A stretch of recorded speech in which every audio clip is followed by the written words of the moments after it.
Hello everyone, welcome back to my new video. तो कैसे चल रही है आप सबकी तैयारी? आशा करती हूँ बहुत अच्छे से चल रही होगी, चलनी भी चाहिए, क्योंकि रिजल्ट आने के बाद जिनकी थोड़ा बहुत आस भी रही होगी तो वो लोग अब थोड़ा उस दिन से बाहर आ चुके होंगे, क्योंकि 9, 10, 12 दिन हो चुके हैं।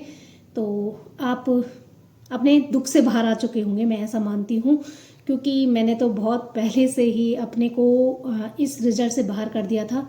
लेकिन दुख तो कहीं ना कहीं होता ही है। लेकिन आप लोगों के जिस प्रकार से कमेंट आए मेरे लिए, उनसे मैं इतनी सकारात्मक हो चुकी हूँ कि मतलब कोई नहीं, इस बार रह गया तो कोई नहीं, आने वाला वक्त हमारा होगा, जो आने वाला प्रवक्ता स्क्रीनिंग है उसको हम पास कर पाएँ और आगे की तैयारी कर पाएँ, क्योंकि उसके बाद तो हमारा सब्जेक्ट है। बाकी जो आप लोगों ने प्यार दिखाया है, और कई लोगों का यहाँ पे हुआ भी है, बहुत सारे कमेंट आए हैं मेरे लिए, तो उनको ढेर सारी बधाइयाँ। कई कह रहे थे कि मैम अपना गूगल अपना नंबर दे दो और जिससे हम पेमेंट कर पाए आपको बधाई देने के लिए। अभी मैं ऐसे ही घर के रूप में हूँ, तो उनको दिल से धन्यवाद। मैं तो मजाक कर रही थी, पर आपने इतना सोचा मेरे बारे में, उसके लिए दिल से धन्यवाद। तो आपने अपना सिलेबस तो आपने पहले से ही ले लिया होगा, मैं पहले नहीं लिया था, क्योंकि मेरा बिल्कुल भी प्लान नहीं था आगे ये सब करने का। मतलब ये था कि चलो कोई नहीं, मैं बहुत थक चुकी थी इस चीज़ से, लेकिन क्या करें, यही ज़िंदगी है, उठना पड़ेगा बार बार। तो सिलेबस तो मैं लेके आ गई हूँ। उसमें जो भी मैंने पहले किया है, कहाँ गया वो सिलेबस, इधर ही पड़ा है, रुक जाओ। तो इसमें जैसे कि मैंने यहाँ पे अंडरलाइन किया है, ये बैक कैमरा है, तो आप तो ये मैंने ये देखा है कि मतलब इतना सारा मेरा कंप्लीट है इसमें, और थोड़ा बहुत ही मुझे इसमें देखना पड़ेगा। तो मैं थोड़ा थोड़ा करके उत्तराखंड देख रही हूँ अभी। बिल्कुल भी बिल्कुल भी पढ़ने का मन नहीं है, लेकिन क्या करें, पढ़ना तो पड़ेगा ही। और पिछली बार उत्तराखंड बहुत टफ आया था। मैंने क्वेश्चन भले पूरे अटेम्प्ट करे थे, लेकिन मेरे लिए टफ था। जो लोग ग्रुप सी की तैयारी कर रहे होंगे उनको बिल्कुल भी टफ नहीं था वो। तो आप लोग, मैं तभी कह रही हूँ कि ग्रुप सी का कोई भी फॉर्म आता है, आप लोग फिल कीजिए, पढ़े। जब हम पढ़ाई के टच में रहेंगे तो बहुत अच्छे से हमारा पेपर हो पाएगा। और बाकी निरंतर प्रयास करने से ही सफलता मिलती है। ऐसा नहीं कि अब नहीं हुआ तो हम पढ़ाई छोड़ देंगे। मैंने बहुत सारी गलतियाँ की हैं, इसीलिए मैं बता पाती हूँ कि ऐसा ना करें, और इस ऐसे करने से ऐसा कुछ हो सकता है।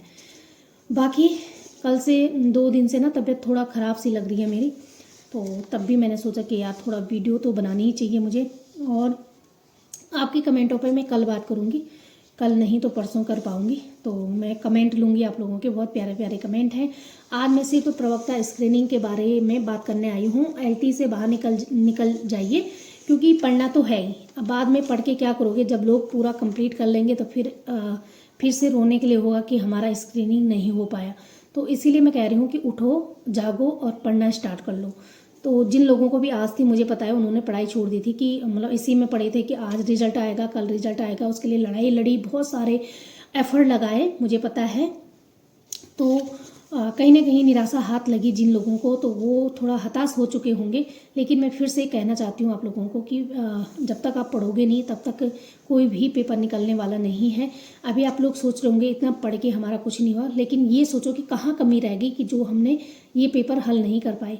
मैंने तो यही देखा कि पेपर इतना सरल होते हुए भी मैं अपनी सब्जेक्ट की बात कर रही हूँ, उसको डील नहीं कर पाई, क्योंकि फर्स्ट पेपर मेरा बहुत अच्छा गया है। लोगों की इतनी नंबर भी नहीं आए, लोग 15-20 नंबर भी नहीं लेके आए हैं, और वहाँ हमारी बहुत अच्छी नंबर थी।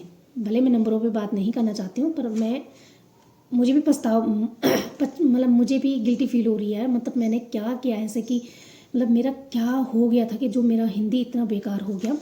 भले नंबर अच्छी हैं हिंदी में भी, लेकिन उतनी नहीं है कि सिलेक्शन हो पाए। तो जिनकी भी 45 से ऊपर थी हिंदी में, उन्हीं का सिलेक्शन हो पाया है। और जिनका कम भी रहा होगा तो फर्स्ट पेपर में अच्छे नंबर रहे होंगे। छोड़ो इस चीज़ को, बीती बातों पे बात करोगे तो हमेशा बीते में ही रह जाओगे। इसीलिए हमें आगे के बारे में सोचना चाहिए कि आगे हमें क्या करना है। तो ये सिलेबस है, इसमें जो आपको सबसे ज़्यादा डिफ़िकल्ट लगता है तो उसको रहने दो। मैं तो कहती हूँ कि रहने ही दो। मतलब जैसे करंट अफेयर है, करंट अफेयर का क्या है, लास्ट में एक पतली सी पत्रिका आती है, वो लेके आना और उसको पढ़ लेना। होगा या तो ठीक है, नहीं, क्योंकि करंट अफेयर का कुछ भरोसा नहीं है कि कहाँ से आए, क्या पूछे, कुछ पता नहीं है, क्योंकि जीएस ऐसे ही होता है। और जो भी हिंदी उत्तराखंड में टॉपिक दिए गए हैं, और हिंदी में तो बहुत बेसिक सी है, लेकिन अगर हिंदी ही गलत हो जाए तो 20 नंबर तो बहुत मायने रखते हैं। तो हमें हिंदी में 20 में से 20 नंबर लेके आने हैं। और जो सामान्य बुद्धि परीक्षण है इसमें, तो उसमें हमें ऐसे क्वेश्चनों को इसमें पुटअप करना पड़ेगा कि मतलब जो क्वेश्चन हमें आते हों। जैसे ये रेलगाड़ियों से रिलेटिव की रेल पूर्व दिशा की चल रही है, हवा इधर के लिए, कुछ ऐसा रहता है।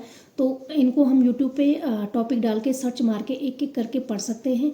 और जो गणित लेवल के क्वेश्चन रहते हैं उनको छोड़ ही देना आप लोग, ठीक है। और हिंदी में तो मैंने बता ही दिया है कि बेसिक सी हिंदी है, उसको भी तैयार कीजिए। बाकी आपको कोई भी जानकारी चाहिए होगी मेरे से तो पूछना कि किस विषय पे मैं वीडियो बनाऊं। कोई कह रहा था कि डॉक्यूमेंट वेरिफिकेशन। यार पहली बात तो मैं ये बता दूं कि मैं डॉक्यूमेंट वेरिफिकेशन करने नहीं गई हूं, तो मुझे बिल्कुल भी नॉलेज नहीं है उस चीज़ का। अगर क्योंकि अब मैं पता भी क्या करूं उस बारे में कि जिसमें मेरा हुआ ही नहीं है। लोग बोलेंगे कि खुद का तो हुआ ही नहीं है, क्या इसको पढ़ी है। तो वो आप उन लोगों से पता कीजिए जिन लोगों का हुआ है और उन्होंने करा दिया है, तो उनसे पता कीजिए कि कैसे किया। और यूट्यूब पे भी बहुत सारी वीडियो हैं उस चीज़ पे बनी हुई, तो आप टॉपिक को सर्च मार के कर सकते हैं। लेकिन मैं महिलाओं के लिए कहना चाहती हूँ, जो लड़कियाँ फीमेल में भी निकली हैं और अपनी महिला जो पोस्ट रहती है हमारी उसमें भी निकली हैं और जनरल में भी निकली हैं, तो उन लोगों को महिला वाला बिल्कुल भी मत फिल करना उस चीज़ में। क्योंकि जब मुझे पता है मेरी दीदी की उस टाइम पे क्या तीसरा या चौथा नंबर रहा होगा, तो उनका हाई मेरिट में थे, तो उन्होंने महिला में हो गया। तो उनको पता नहीं था, उन्होंने सोचा कि हम महिला हैं तो महिला वाला ऑप्शन भर लेते हैं। लेकिन उससे क्या होता है कि आपको गर्ल्स कॉलेज मिलते हैं। तो गर्ल्स कॉलेज में क्या होता है कि शहरी नज़दीक में आपको पोस्टें खाली नहीं मिलेंगी, ऐसी जगह मिलेंगी जहां आप जाना पसंद ना करो। तो इसलिए जर्नल वाला ऑप्शन फिल करना, क्योंकि उसमें आपको नियर पे ही आपकी जो नियर में स्कूल होंगी वहाँ पे आपको पोस्ट मिल जाएगी। तो ये गलती ना करें आप लोग, क्योंकि मैंने देखा लोग पता भी कर रहे थे इस चीज़ में कि कई लोगों को नॉलेज नहीं रहता है। तो आप लोग ये गलतियाँ ना करें। और उत्तराखंड में बेसिक जैसे मध्यकालीन उत्तर कत्यूरी चंद पवार वंश, ये हमने थोड़ा बहुत एलटी में पढ़े हैं। तो जो चीज़ हमने इसमें नहीं पढ़ी है उस पर हम ज़्यादा फोकस करेंगे, और जो चीज़ हमने पढ़ी है उनको हम रिवाइज करेंगे। तो बस ये है। और उसके बाद तो एक ही है, तो कल मैं पक्का आपके कमेंटों पे बात करूँगी। सामान्य अध्ययन में जैसे खेलकूद और मनोरंजन पे भी हमने थोड़ा बहुत पढ़ा है उस टाइम पे।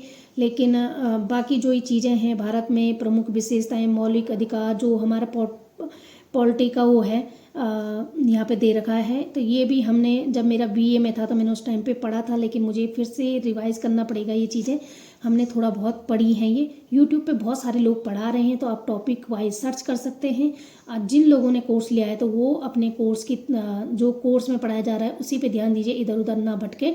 मैं पहले भी आप लोगों को बता चुकी हूँ कि आपको उसी पे विश्वास करना चाहिए जो आपको पढ़ा रहा है।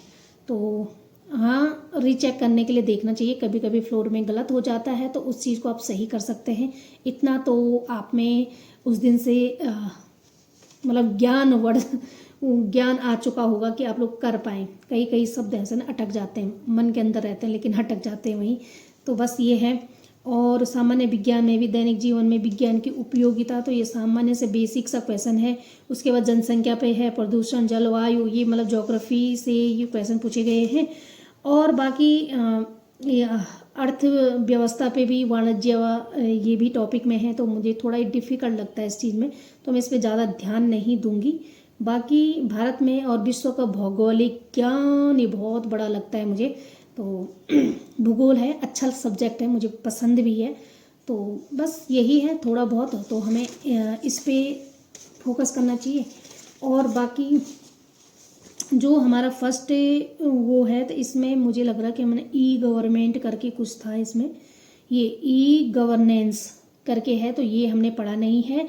दिल्ली IAS अकेडमी यूट्यूब पे वीडियो आई है, तो आप वहाँ से चेक कर सकते हैं। मैं सब कुछ आपको बता रही हूँ। शुभम सर भी आजकल क्वेश्चन आंसर करा रहे हैं, तो वो भी आप कर सकते हैं। शुभम थपलियाल करके उनका चैनल है। और क्या है वो, नित्य क्लासेस पे भी आप लोग जा सकते हैं। बहुत सारे लोग वहाँ से तैयारियाँ कर रहे हैं, लेकिन रीचेक करते रहना किताबों में कि सही है गलत है। मतलब एकदम से विश्वास करने की ज़रूरत नहीं है। लेकिन दिल्ली IAS अकेडमी और शुभम सर की क्लास पे आप जा सकते हैं। बहुत अच्छी क्लासें वहाँ पे चल रही हैं। जैसे आप टॉपिक पढ़ते हैं उसके बाद क्वेश्चन आंसर वहाँ पे कराए जा रहे हैं, तो वो आप लोग कर सकते हैं। इतना कुछ तो पहले तो आप लोगों ने काफ़ी तैयार कर लिया होगा, जहाँ तक मुझे उम्मीद है। बाकी बीच बीच में वीडियो नहीं आती, मैं रेगुलर वीडियो बिल्कुल नहीं लेके आऊँगी। मैंने पहले ही क्लियर किया था, क्योंकि LT के टाइम पे मैं लेके आई थी, लेकिन उसके बाद लोग 10 बातें बोलते हैं। खुद को भी फील होता है यार, मतलब हार बर्दाश्त नहीं होती है कभी कभी।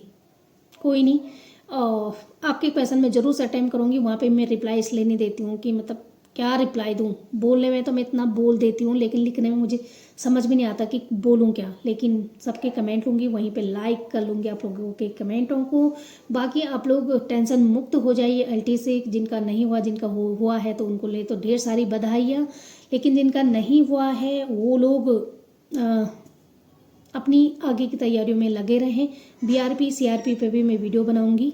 तो मिलती हूँ आपको नेक्स्ट वीडियो में। स्वस्थ रहें, मस्त रहें और अपने आगे की तैयारी में व्यस्त रहें। बाय।